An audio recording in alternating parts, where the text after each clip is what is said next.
Guys, yang mana kita semua sudah tahu, 3 pembalap teratas telah menerima kris iaitu dari panitia guys. Dan bukan itu saja, malah ada yang pembalap yang sempat berbagi kenangan dengan anak-anak dengan memberikan barang-barang unik seperti firing dan knalpot racing motor kepada anak-anak yang ada di Mandalika itu guys.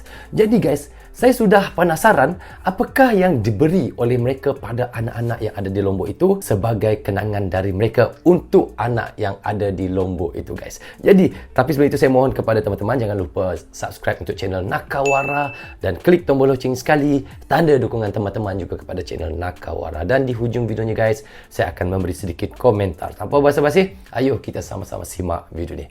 Mari. Rozul Channel.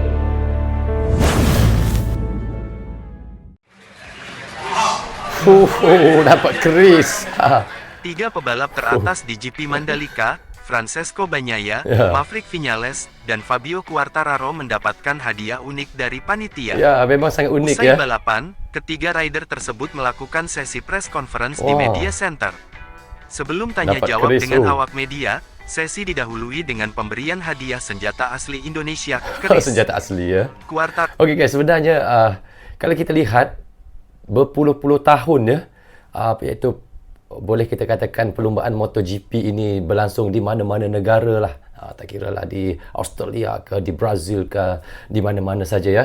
Tidak pernah lagi para pembalap mendapat keris ya. Biasanya mereka akan dapat hadiah ataupun medal ya. Ini dapat keris. Ini yang sangat luar biasa sekali Indonesia ini. Hadiahnya sangat unik daripada negara-negara yang lain. Okey guys, bagaimana kita lanjut, kita tonton terus ya. Quartararo menerimanya dari PJ Gubernur NTB, lalu Gita Haryadi, kemudian diikuti oleh Menteri Pariwisata dan Ekonomi Kreatif Sandiaga Uno, yang menyerahkan keris kepada Viñales, dan terakhir Menteri BUMN Erick Thohir menyerahkannya kepada pemenang balapan Pecco Bagnaia. Saya pun rasa unik. Tampak terkesan dengan souvenir keris yang mereka terima sebelum bersalaman dengan masing-masing pejabat. Ya, benar. Kepala Dinas Pariwisata Provinsi Nusa Tenggara Barat Jamaluddin Maladi menyebut, keris tersebut adalah hasil karya salah satu empu dari Lombok. Dari Lombok ya, hasil karya daripada Lombok ya. Asli Lombok kerisnya. Pada malam harinya, Marc Marquez tertangkap kamera sedang membagi keceriaan pada fans-fans kecilnya. Wow. Para bocah penjual Semua souvenir nampak mengerumuni pembalap bernomor 93 itu untuk diberi tanda tangan. Ya, ini adalah seorang ketika dulu kalau ada Rossi dulu ya. Dia adalah pencabar yang terdekat dengan Rossi ya. Tapi sekarang Rossi sudah pensiun. Jadi sekarang dia agak tenang lah. Tiada pencabar yang untuknya lah. Tapi ada pembalap-pembalap yang lain ya, yang hebat juga ya. Tetapi dulu ketika zaman dia dengan Rossi dulu, mereka berdua ni boleh kita katakan seperti seteru lah. Itu yang kita bisa lihat ya. Thank you Marc Marquez. Kalau saya pun sama guys, minta sign. Sign. Kalau ada kaos pun enggak apalah, sign lah. Rider Moto3 Dani Holgado juga tak mau ketinggalan. Ia membagikan kenang-kenangan yang tak lazim untuk anak-anak, yaitu firing dan knalpot racing motor KTM-nya yang bekas crash. Sebelumnya, pembalap tim Tektroa tersebut juga sempat menghibur anak-anak dengan mempersilahkan mereka menggeber motor yang ditungganginya. Wow. Yang pernah kecelakaan yang dia kasih kepada anak-anak di sana. Pembalap lain yang terkenal akrab dengan anak-anak tentu saja adalah Fabio Quartararo. Dia belanja makan es krim. Rider yang dijuluki El Diablo tersebut kerap membagikan pengalamannya dengan para bocah Mandalika. Pada event perdana GP Mandalika tahun lalu, pembalap Prancis tersebut sempat menraktir para bocah penjual gelang makan es krim di sebuah kedai. Wow, baiknya guys. Siap belanja makan es krim, kasih gelang lagi ya. Wow, memang anak-anak suka lah begini, makan es krim. Pada malam sebelum balapan, Quartararo mengunggah Instastory dengan caption unik. Kemarin bertemu dengan para Ratu Kota. Wow, Ratu Kota. Anak-anak kecil Ratu Kota. Sirkuit Mandalika nampaknya menjadi momok bagi Marc Marquez. 2 kali Grand Prix Indonesia digelar, The Baby Alien tak sekalipun finish balapan. Pada race hari Minggu, Marquez lagi-lagi terjatuh. Memasuki lap kelima, ia mengalami low side di tikungan 13. Berarti 2 kali dia membalap di di Mandalika ini 2 kali dia gagal guys. Tidak finish lah maksudnya. Maknanya bagi dia sirkuit Mandalika ini momok baginya ya. Itu bagi Marquez ya. Setelah insiden tersebut, Marquez terlihat sangat kecewa dan langsung meninggalkan motornya. Ya.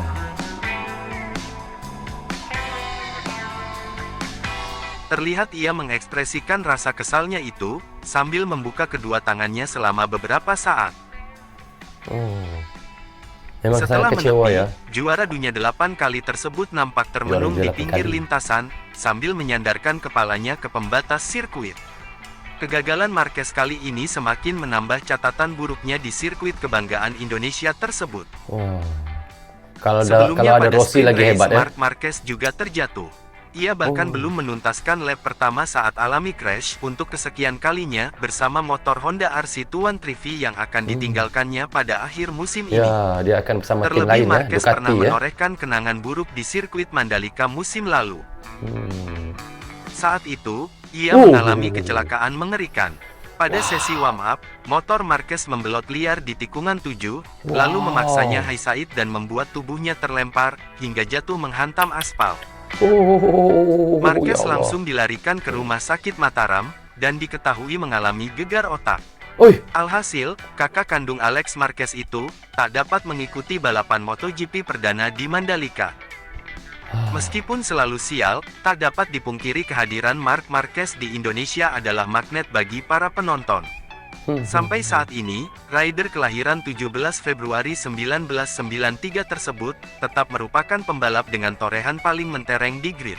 Ya. Perolehan 6 kali gelar juara dunia MotoGP masih sangat berat untuk disaingi oleh Pecco, Quartararo, apalagi Mir, yang masing-masing baru punya koleksi 1 gelar di kelas utama. Belum ada lagi yang dapat menandingi Marquez guys ya. Walaupun dia di Indonesia di Mandalika itu bagi dia tidak baik, tetapi di sirkuit lain bagi dia adalah yang terbaik jugalah. Dan di Mandalika ini mungkin 2 kali sudah dia kata 2 kali sudah dia membalap ataupun berlumba di Mandalika dan 2 kalinya gagal guys. Mungkin itu nasib dia lah di Mandalika ya. Suatu ketika, Marc Marquez yang baru saja sampai di belakang pit box dengan mengendarai motor Matic, menyempatkan diri melayani ajakan foto salah seorang kru sirkuit.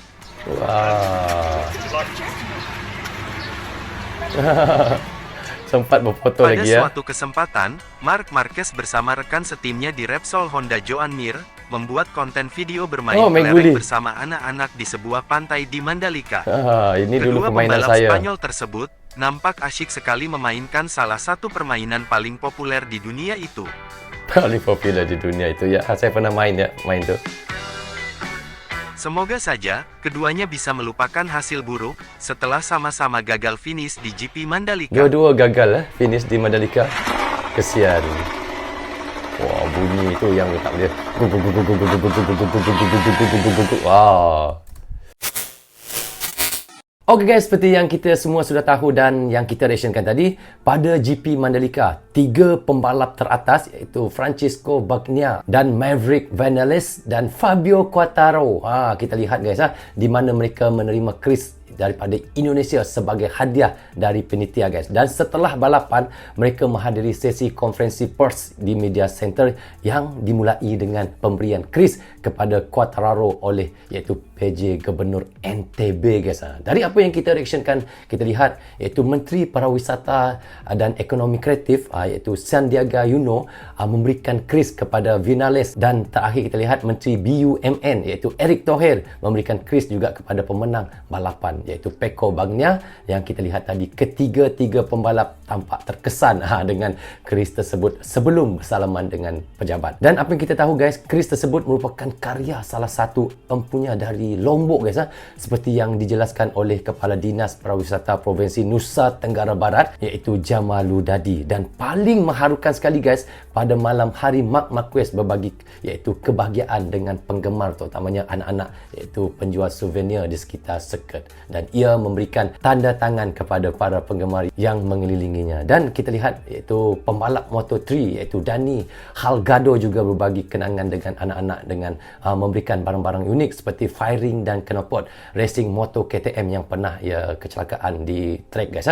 Dan seorang lagi iaitu Quartararo iaitu juga dikenal kerana berinteraksi dengan anak-anak di Mandalika, bahkan mengajak mereka makan aiskrim di sebuah kedai yang ada di situ. Dan itulah momen-momen yang dilakukan oleh para pembalap yang hadir di sirkuit Mandalika usai perlumbaan Ahad yang lalu. Jadi kita lihat begitulah senang dan sangat betah sekali kita lihat para pembalap yang berada di Indonesia, terutamanya di sirkuit Mandalika itu. Jadi guys, bagaimana pandangan kalian ataupun teman-teman bisa komen di bawah komentar ini. Jadi guys, rasanya sampai di sini saja untuk reaction kita kali ini. Apa pun saya ucapkan terima kasih kepada anda yang sentiasa mendukung Brozo Channel daripada dulu sehingga sekarang, dan bagi anda yang baru saja mampir dan belum lagi tekan klik butang subscribe, guys, please guys, klik butang subscribe dan klik tombol loceng, tanda dukungan teman-teman kepada Brozo Channel. Yang baik semuanya datang daripada Allah SWT, yang salah dan silap datangnya daripada saya sendiri. Assalamualaikum, goodbye, bye bye.